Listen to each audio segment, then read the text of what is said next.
Right, welcome to Synthaholics. This is your host, David Duncan, and with me, Brian! Brian. What you doing, Brian? Well, right now I'm sitting here. We're going to do a little podcast, and we want to start with some news. You said you have some very old news from the 1930s. I have some. If you would enlighten me. I have some weeks old news going on right now. Oh no, someone's beaming into the background.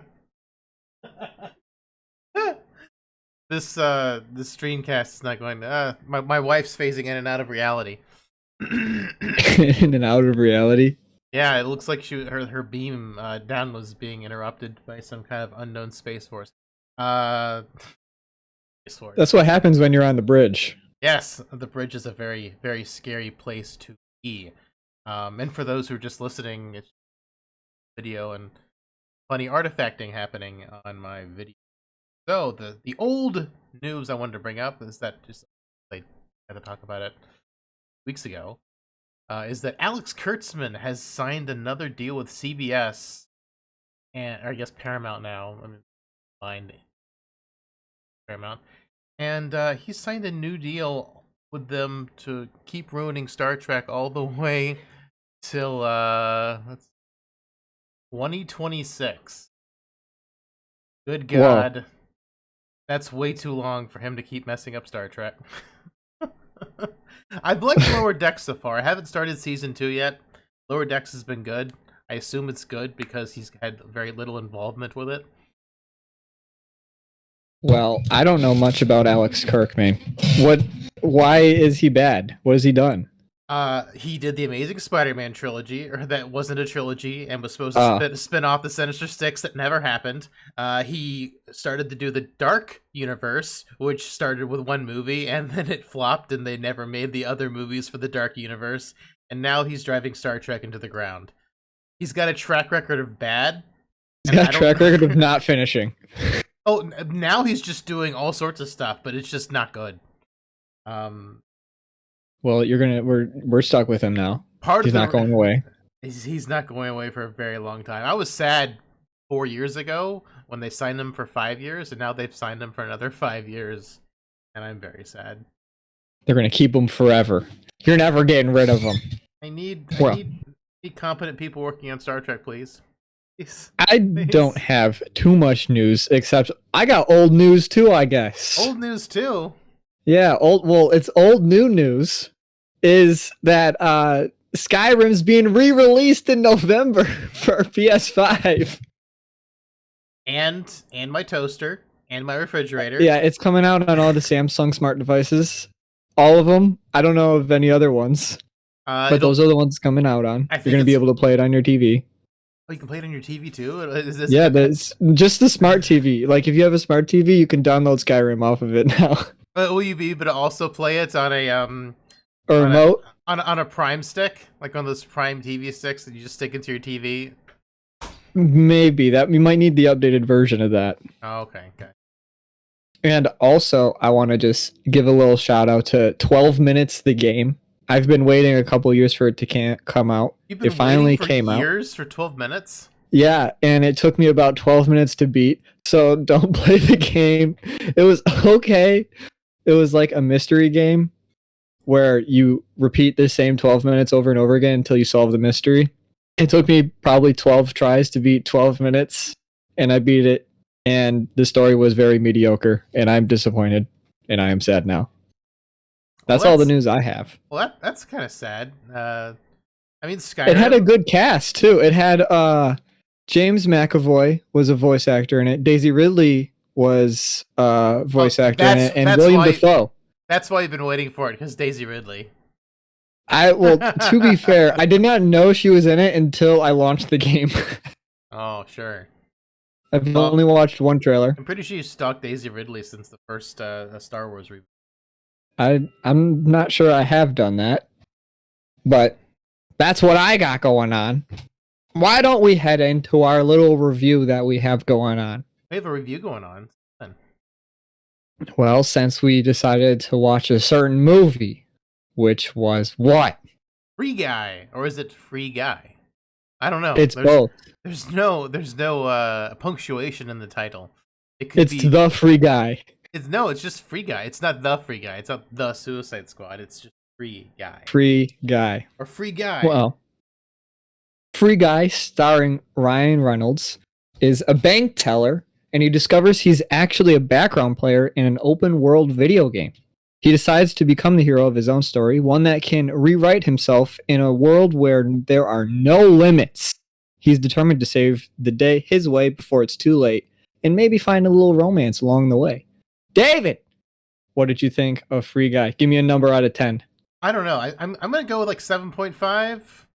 It was pretty A good. 7.5? Man, you're wasn't- going to have to back yourself up on that one. Well, you see, unlike the Suicide Squad, I was not keenly aware of the time, so it was more enjoyable on a narrative flow.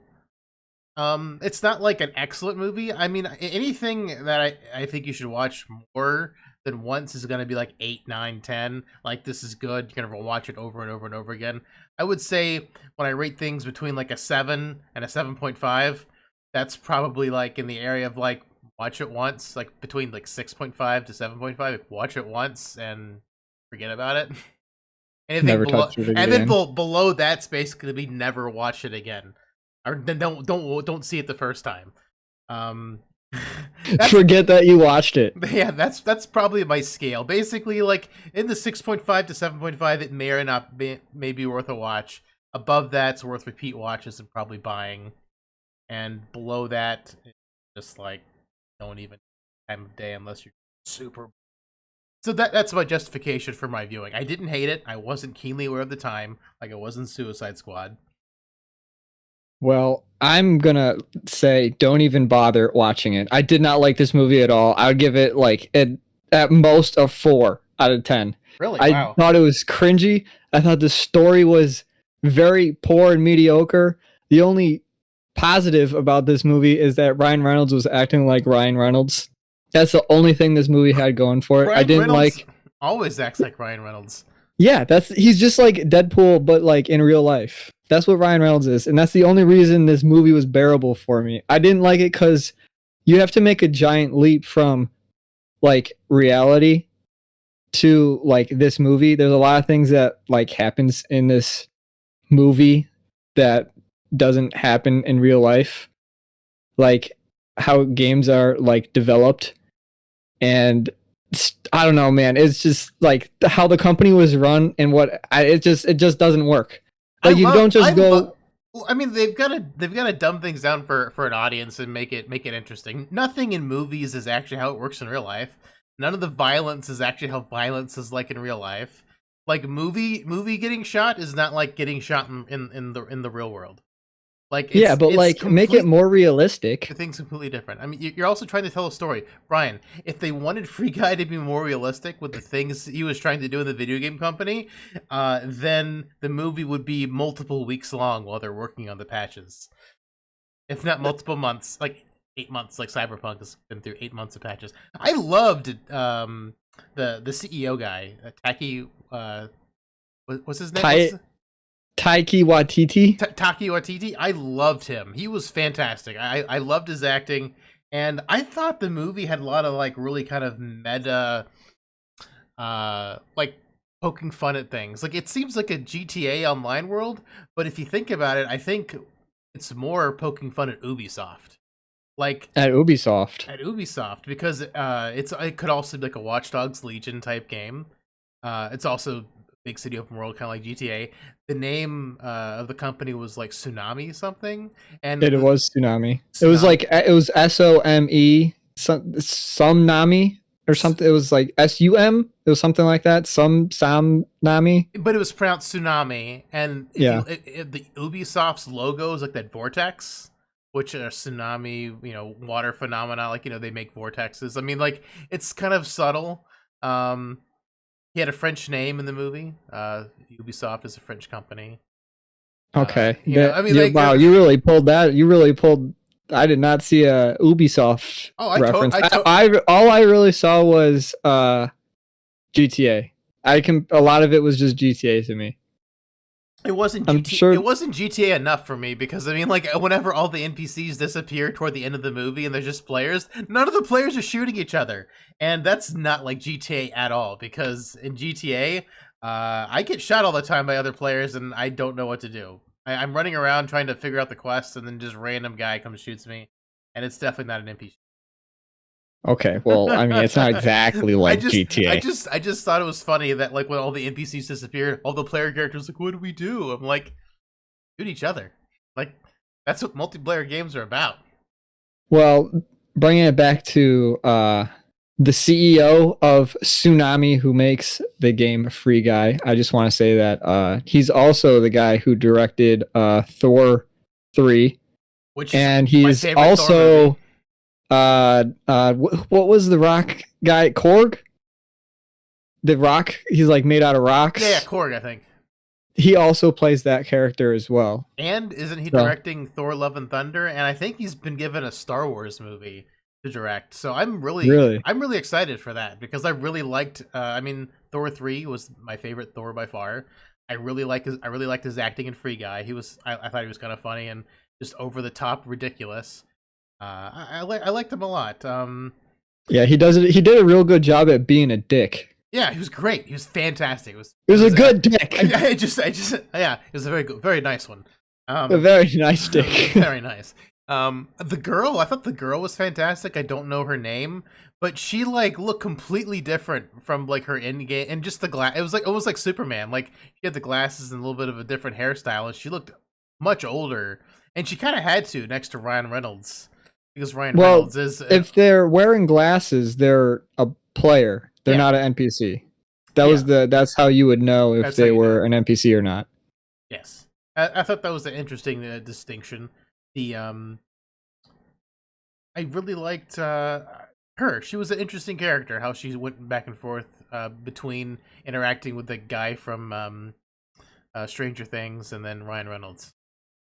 The guy from Stranger Things. Yeah, oh yeah, Stranger yes. Things. Steve the Hair Harrington. The hair, yeah. Yes. He's pretty awesome. I want to say about Buddy, Guy's best friend Buddy, the security guard, was a discount Kevin Hart. I didn't like him either. He had the same beard, he had the same voice, he tried to make the same jokes, and it just wasn't Kevin Hart. I had a problem with him too. He's scared. I thought he was fun. Man, you just didn't like anything about that. I thought everything about the movie was kind of fun. Well, okay, here's another problem I had with it. I didn't like that there weren't enough Easter eggs for me. There was some meta commentary. The best part of the movie by far was the end with Dude, which we can get into it in a little bit. But there was like, teabagging that was in it. Like that's kind of like a meta thing. It's also kind of cringy, but it's made by 20th Century Fox. And that is owned by Disney, so they can just like pull out a crap ton of video game stuff, and they didn't really do any of that. They didn't pull out a ton of like super meta references till the very end in that Dude sequence you're talking about. They showed a Mega Man arm earlier in the film. Hello, Samurai. He says, "Hey, look at these mad lads." How's it going? Yeah. But that was a big problem I had, was there weren't enough Easter eggs in it. Another problem I had were the streamers and YouTubers that they had in it, just like randomly thrown in. Those are like Jacksepticeye. He's an actual YouTuber that is kind of, I don't know. I just didn't like that they were bringing real people into this video game world like it's a real thing. I thought it was kind of cringy. They always do. They've been getting like real news personalities doing news parts in movies for years now. Why not streamers? I mean, it makes sense for the type of movie this is. It does make sense, but it just felt weird because it was like bridging the gap between like what's real and what's fake. Because this is content that a lot of people are gonna watch in real life, like Jacksepticeye and all that. They're gonna watch them in real life, and then you watch them in the movie, and you also see them in the movie, and it's a fake movie. I don't know. It was like Fox News people, like CNN News people. I've seen them show up in movies and as themselves in movies. Like Anderson I guess Cooper, that's true. like Anderson Cooper, I've seen. Can't think of other people. I know I've seen other people. Samurai is saying local anchor, and CR was in the Crazies remake. I think. I mean, like it's pretty normal for. Oh, it is a normal thing to. Well, it's more normal to have news people on it. I think this movie also had news people in it. The person from Good Morning America or something. Oh yeah, she was like the news commentator person. I recognized her. I haven't. I'm more okay with that because I guess I've been conditioned to. It's the same. I'm conditioned to see news broadcast real life people, news personalities play themselves. Yeah, in movies, but I'm not used to seeing like streamers and YouTubers in it. I don't know. It's just like there's a difference between like YouTubers and streamers between real life actors because they're just like different. It's a different type of entertainment. And I don't like them meshing together. I guess that's what I'm trying to get to. I mean, to me, it's the exact same thing. I mean, these are TV celebrities and these are YouTube celebrities. What's the difference? I don't see any personally. Hey, I see where you're coming from. I'm just letting you know, like that's where my feelings are, man. That's where my feelings are. Right? It's like don't coach him on real life. Don't take my movies and make them real. It's like don't mess up my YouTubers. I don't want them messed up. You can mess up the news anchors. I don't care about those dudes. No, I don't watch that stuff. I don't watch news either. I mostly watch YouTube news. I also want to take this a bit, if we could bring this to more meta for ourselves, is the overall theme of this movie was there was an algorithm that was made, like an AI that was made by the two characters trying to take down Tsunami. And the AI turned into like, a real life human being kind of thing. He became Data. Follow me? He became Data, or the EMA yes. from Star Trek. Yes. I question myself is how many years before we're going to start having AI like that in video games itself? How long do you think it's going to take? I think it's inevitability. I think it's going to happen, but how long before something like that happens in real life? I think it's going to be a while. What's a while? I mean, like another 15, 20 years, probably minimum. I feel like AI in games has gotten worse lately. Look at Half-Life 1. The Marines would actually flank you. They seem to work together. Like the Marine AI in Half-Life still hasn't been taught for me in a video game. Because most monsters in other games just kind of run at you. They don't really do anything smart. Like those guys would actually try and flank you.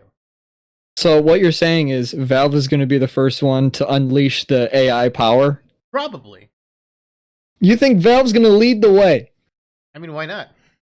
Yeah, I agree. They make some cool stuff. I mean, there's my wife was actually looking into it. She thinks that Disney might be trying to buy part of Valve, or like have they might already have a bunch of shares in Valve's, because they did also have like a portal gun. It wasn't exactly the portal gun. It was referenced. I mean, it was talked about just like it was a portal gun. But they showed the portals, and they were also blue and orange, and they also had a gravity gun, which looked a lot more like the gravity gun from Half-Life 2.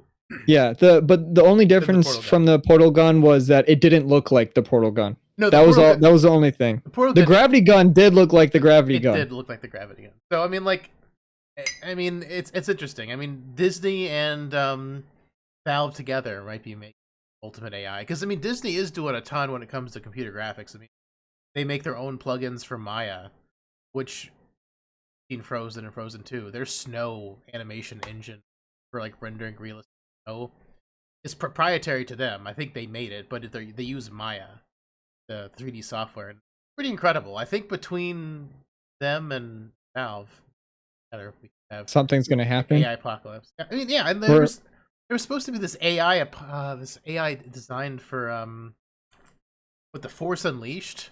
It was like I remember reading articles about it at the time the game came out, and there was supposed to be this like really smart artificial intelligence arts games, and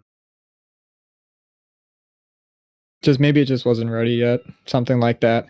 But I thought that was an interesting take, because this is like the first movie that I can remember or think of off the top of my head where I think it's going to happen in real life. I think eventually we're going to be encountering AI that's like Free Guy.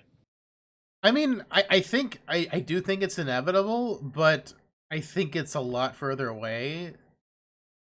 Oh, sure. It's definitely a long ways away, but I think this is the direction we're eventually going to head to. I feel like video games itself, even really movie graphics and CGI, all that stuff. I feel like we're in like the teenage years right now. We're not adults. They're not adults yet. Oh no, There's still a lot more growing to do. A lot more things are going to change still. But the AI, I think that's something that, we got to keep a lookout for because that's going to be more prevalent in future. Oh, for sure. I mean, I definitely think it's coming. I just think it's a long way away. I feel like AI in games definitely gotten worse. Like it just doesn't. It just seems, or it's plateaued. Like I don't. We're just waiting. I mean, most of the thing is just things one hit kill you. I mean, that's just how they make things harder. Like you know. Well, yeah, more health, more damage, and then the next difficulty level, they just one shot you. Yeah, don't. So you want more flavor in your AI then. You want not just like if I'm playing on normal difficulty, they do the same thing as what they do in the hard difficulty, except in the hard difficulty they have more health and do more damage. Yeah, I just want them to act smarter. I mean, I loved that they did that in Half-Life. Because I mean all the aliens were pretty dumb. They were just to charge you, but other guys really did. Sure. And they had the ninja chicks who were like flipping and jumping and like freaking invisible half the time. Hey. Yeah, it was a good game. I do want to talk about a little bit about the best part of the movie that I think was Dude. Dude? Yeah. I think Dude was the best part of the movie. Dude was a giant muscle dude that had Ryan Reynolds' face on it. It was what's that called? When you put a mask over somebody's deep fake. Yeah, I feel like that's probably what they did. They just got like a super incredibly powerful, strong man and then just deep faked Ryan Reynolds' face on it. But roughly the same face. I mean, in the preview they definitely did, and I watched Corridor Digital did the video on the preview for Fall Guy. It was definitely faked, and the preview wasn't done as well, but the movie was faked much. So during this scene, Free Guy has a battle against Dude, and this is where they had what I thought the best part of the movie was. Chris Evans makes a little appearance with the Captain America shield when they had a sequence where Guy takes out Captain America's shield to block ultimate kill punch or whatever. Dude's fist turns red and he's going to punch him and he blocks it with the Captain America shield. Finishing and blow. Chris Evans, the finishing blow. Chris Evans like, what the hell? Like, it was great. That was the best part of the movie. They had the Avengers music, the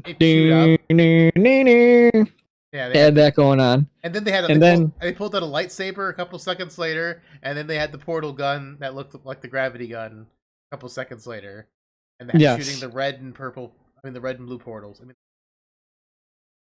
so why couldn't they pull out more stuff? Why did it have to be did they not want to saturate the movie with references? Did they not want to make Ready Player One? Is that what you think they were aiming for? I don't know. I mean, with it being made by Fox and Fox now being a subsidiary of Disney, I feel like they could have pulled out the stops more.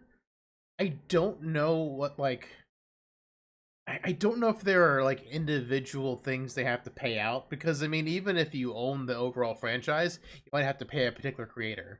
Like for instance, in Star Trek, there's a character named Nick Locarno that they basically made a carbon copy of Voyager, and they gave him a different name because they didn't want to pay the guy who made the character Nick Locarno every single time name. And though it's all Star Trek and everything like that, I don't know if there's other smaller things inside of Disney. But like even though Disney owns it all, if they have to like pay extra for every reference they make to the original or to family of the if they they probably do. They probably do have to do something like that. So if that's the case, then they probably only did a couple just to save money, because the movie was relatively inexpensive. It was only $100 million. I mean, only. Only $100 million. No, but for a big tentpole movie like this, for a big summer movie, and the special effects were top notch. I mean, I don't have any complaints about the way the special effects looked. The movie looked fantastic. Most of the movie was a green screen. It probably took a very long time. That's probably where I don't even 80% of the movie making process was, in the with the artists. The acting probably was 20%, while they Right. were just like standing on a green screen for most of it, I would imagine.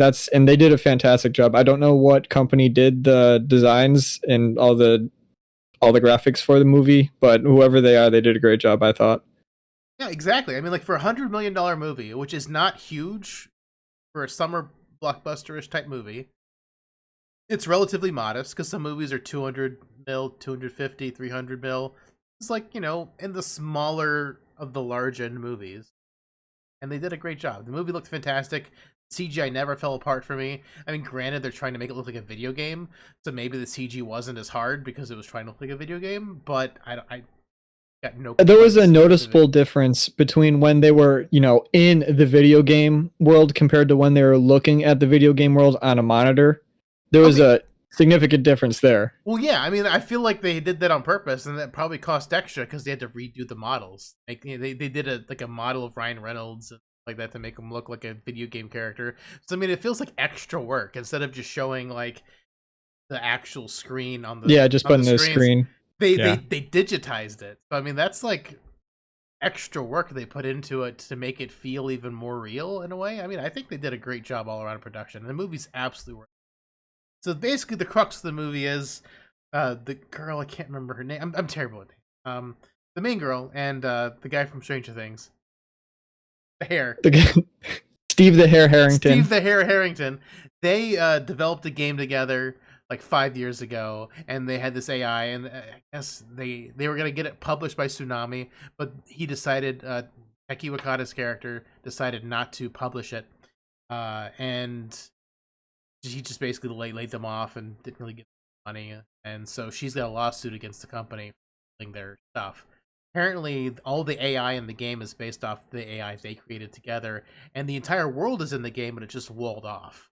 And so most of the movie, she's trying to figure out how to get back at him, prove that her code was stolen. That's basically the crux of the movie.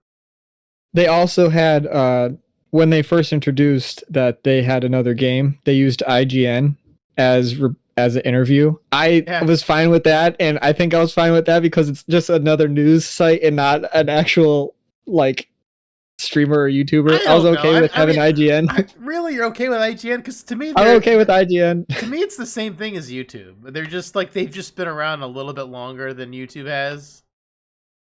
Yeah. Okay. I don't know why my brain just doesn't. My brain doesn't think that was a problem. My brain's like that was fine. It's just having the streamers bad. I don't like it.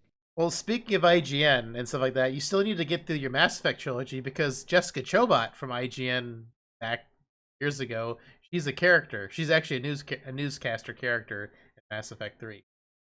Really? Yeah. I did not know that. It's Jessica Chobot's face. I mean, like it's not great Jessica Chobot's face because their face software isn't like the best, and it, 9-year-old game now. But I mean, well, fun fact: she's from Buffalo. Oh, really? I didn't realize Jessica Chobot was from Buffalo. That's pretty cool. she's from Buffalo. Just dropping. I think she's at the Nerdist now. Last time I saw her was on the Nerdist video. I am not sure where she is anymore. She was on G4 for a while, and now they're bringing back G4, but that has nothing to do with anything, I don't think. Nope. Just random Jessica Chobot info. Yeah, just random Jessica Chobot info. She's from Buffalo. Oh, that's cool. We're in Buffalo. Yeah, that's where we are. One more thing that bothered me. Where they kept the servers in the Tsunami headquarters, I highly doubt they would keep such precious servers at the front door. I don't think they would keep them there. And why did they have no backups? Well, first of all, the servers would probably be very high up or in the basement, or they can keep it cooler, or they'd be in a remote server farm. Yeah. They placed it and have a big. I don't know. It was a skyscraper. The skyscraper's got to have like at least several stories of basements and support for like such a big building. Well, sure. I'm just saying this was another one of my problems. The girl character that neither one of us can remember the name just kind of showed up somehow at the end. She just like walks in to the server room and tells the CEO of Tsunami, like, it's over, dude. And he's like, this is the last server. Well, there's like server lights all around him. Oh yeah, It's like, this is it. This is the last one. And there's just a million more servers there that they're showing. I had a problem with that scene as well. Maybe the other servers are on the second game that they're about to bring up, breaking the servers for the. Yes. And Tsunami probably does have more than one game, although they are talking just about Free City, Free guy. Free City, and Free City. Free City 2 is their main focus. But I'm sure there'll be other smaller games. Yeah, I do definitely have. I mean, like, I don't know. It's a movie.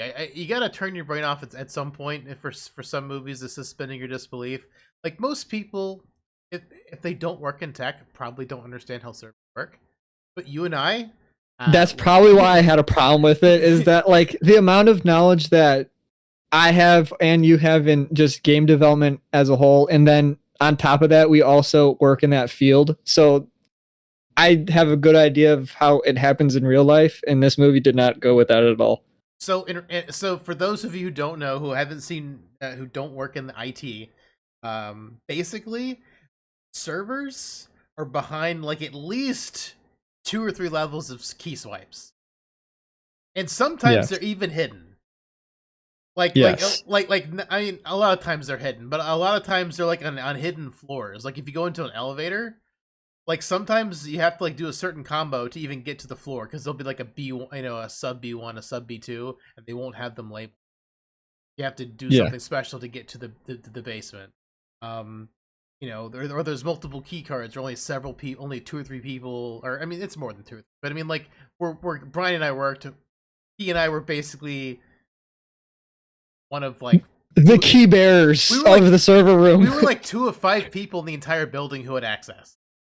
Yeah. So I mean, like for someone off the street who doesn't work there, who's got just to walk into the server room is like, I understand where you're having a problem with this, but most people have no idea.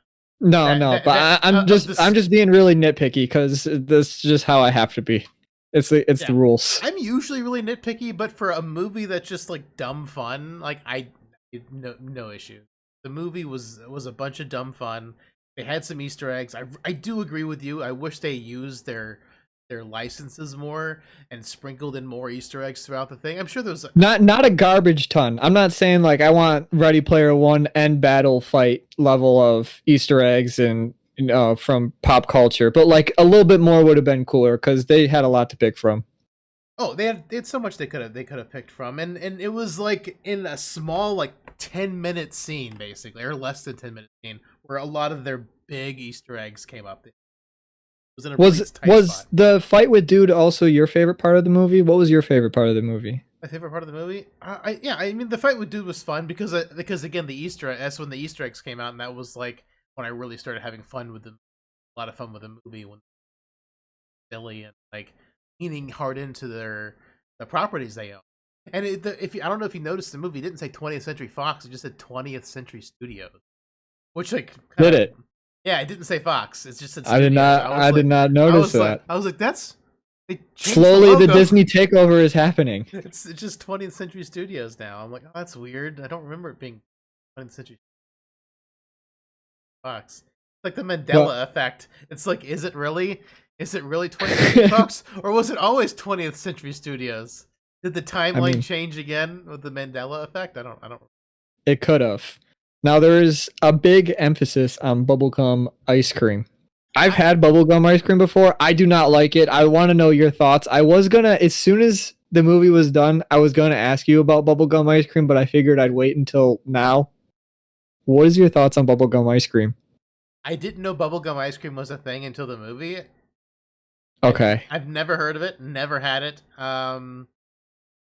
It plays a pretty significant part in the movie. They keep bringing it up a couple times.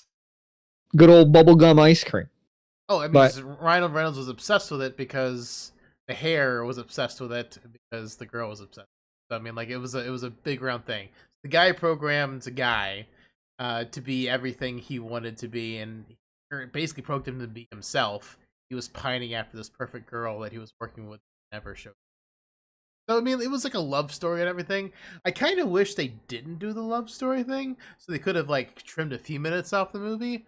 But I mean, it was fine. I mean, people like to have that, so They also left it open ended for another movie if they wanted to, because they kind of do start a new studio at the end. They could show us more about this AI that they're going, because I think that's the most interesting part of the movie was, you know, the AI becoming sentient.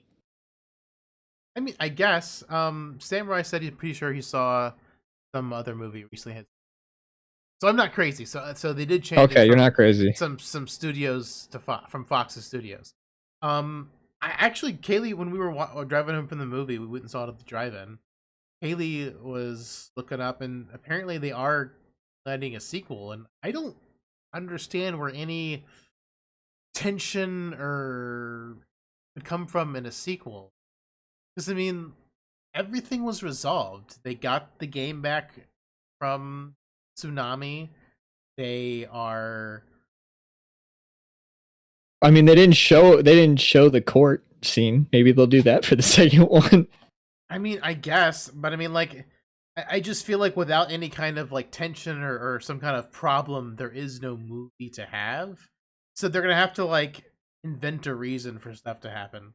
Like the other night, Kaylee wanted to watch like Maleficent 2, and so half the movie is just trying to like come up with a reason for itself to For exist. yeah, It's yeah, just like I don't like movies when like half the movie is them trying to set up the problem that was never intended in the first place, just so the movie can exist. And, sure. I mean, that definitely could happen if they end up making a sequel for this movie. I still think the most interesting part of this movie was the algorithm and them starting a new studio using this algorithm. I think if somebody smart can write a story, maybe it could be good. But I doubt. I think I already didn't like this movie, so I don't think we're gonna be, stepping up to a greater movie here. But into a I better could be sequel. wrong. Yeah, And granted, this movie was. I mean, I'm not saying this is like go buy it, go binge watch it 100 times in the movie theater. I'm not saying that. I think it's definitely worth seeing at least once. do you think it's worth going to the movie theater to see? Not wait to like rent it for $2 on Amazon Prime or video. I mean, it's worth seeing at some point. I don't know if you have to rush out and see it, but it's definitely worth watching at some point. If you like video games and want a relatively entertaining comedy. I mean, I thought it hit the marks. I mean, I understand it's making you cringe, and all the times it's making you cringe is taking you out of the movie. But for me, like, it was easy for me to just suspend my suspension of disbelief because I do know how these things work, and I know if they showed how they actually worked in the movie, it would make the movie longer and drawn out and boring. It would be a lot worse. The movie would definitely be way worse. It would be a worse movie if they showed how it actually worked. So I was fine with the liberties they took so the movie could keep rolling. That's just how movies have to be. I mean, that's how Sure. all the historical movies have to be. You have to make up extra drama for historical movies to keep the thing rolling. Because if you just showed the movie how it actually was, it's like guys staring at a map for like 16 hours, like, we're gonna do this, we're gonna do this, and it's like boring stuff. Like war is a lot of boring stuff behind all the shooting and stuff blowing up. There's a lot of planning and strategizing. Like movies have to flow a certain way for them to be entertaining. And this movie flowed better for me than Suicide Squad, where I wasn't looking at the clock every 5 seconds because the scenes were so choppy. Movie flowed well. It told a good story. Spectacular. Entertaining enough. It was relatively funny. Ryan Reynolds is always pretty good. I liked the CEO of Tsunami. Food was awesome. When they did pull out Easter eggs, it was fun to see. I definitely think they should have been sprinkled in more, but not overboard. I feel like Goldilocks syndrome. This movie was too little. This one was too little. It was in the livable habitat. It's like this was not enough, and then Ready Player One was too much, and then we need the one that's just right, and we haven't gotten that just right amount of. It's going to be Free Guy 2. It's Free Guy 2 is the one you're looking for. That'll be the just right amount of references they can put in. I think it's pretty great that Ryan Reynolds found out who Ryan Reynolds was 20 years ago, and he's just been the same character since. Inside movies, outside of movies, he's just been the same guy for everything. It's like watching Deadpool everywhere. I get a kick out of Ryan Well, I mean, Reynolds. they're different actors who are pretty much the same in every single thing. Yeah, but the thing is, they like. I don't know. Ryan Reynolds feels he's like a charming guy. He's just like a charming guy. You know what I mean? Like Yes. not. He doesn't like turn it on or off. It like you watch an interview with him when he's on some interview with some, I don't know, late night talk show. He's the same guy as he is in Free Guy. It's So basically, every single time he has an interaction, he's got a natural 20 on charisma roll. yes, that's A exactly what he's 20 doing. He's rolling a plus natural 20 all the time. He's got a loaded dice. And that for 20 charisma. on every time he talks. He's a charismatic guy. Yeah. I'll go see a Free Guy too, even though I didn't like this one because I like Ryan Reynolds. I like Ryan Reynolds too, and this was a fine movie. It's definitely worth. Unfortunately, Brian says it's not worth seeing, except he's gonna watch the second one anyway. Well, I'll watch anything. I'll watch it all. I don't care. I watch everything. I gotta keep up with the video game industry, man. Video games, yeah. Yeah, video games and movies. Yeah.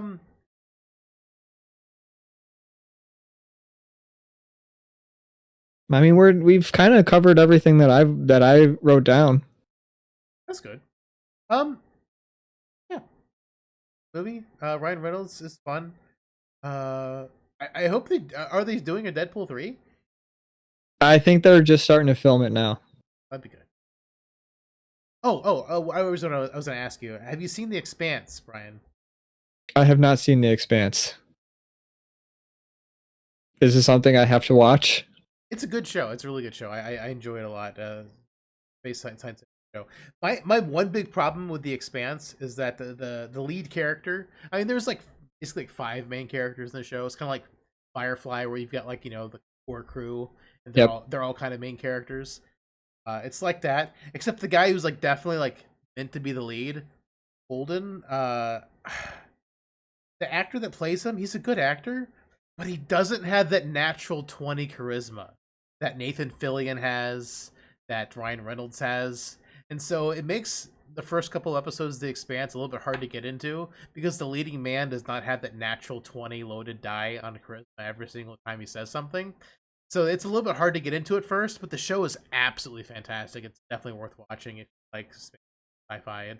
So you want him to be replaced with Ryan Reynolds? He could be Ryan Reynolds. He could be Nathan Fillion. I mean, I'm not saying he should be replaced. I'm just saying, like, I've heard people have issues getting into The Expanse because I've heard people say they have a hard time getting into the show because I'm not sure if it's because of him, but from me watching it, I can see it be probably. And Samurai says, to be fair, Book Holden is also kind of a weird bastard. Well, I mean, you're not wrong, but for a TV show, I just feel like the lead needs to have a lot of charisma. Like William Shatner, tons of charisma for Star Trek. Patrick Stewart, ton of charisma. Nathan Fillion, ton of charisma. Ryan Reynolds, charisma for days. And this guy, he's a good actor, but he doesn't have that charisma, and so I can see people falling off Expanse quick. They can't get past that. But if you can get past that and watch it for the story, it's a fantastic show. Ryan used to. Where is it on? Is it on Amazon Where Prime. is it? Okay. I will watch it. Give it a watch. Yeah. All right, but I think that's it for Free Guy. Thanks, Samurai, for coming on and chatting with us during Yeah, during the thanks, stream. man. Appreciate it. Samurai from Cyberpunk 2077. Samurai Mijuru. He's had that name since long before Cyberpunk. Ah, gotcha. Well, thanks for tuning in. Thank you. Tune in next time when we'll talk about something else. In 2 weeks. So we're aiming for every other Saturday for our live podcast stream, and then we'll take a short break, and then we'll probably be jumping on some Satisfactory together for that. So Yep. if I hang around, we'll be here. So thanks for watching. Reach us at all the normal places. Check out our show notes for find the website. Follow us on social media. Brian doesn't social media very much. I manage that mostly. I don't have social media. This is the most social media I get. This is as social as Brian gets. Yes, this is the social as I get. All right. Well, thank you all for watching and listening. For those who are listening, live long and prosper. One and all.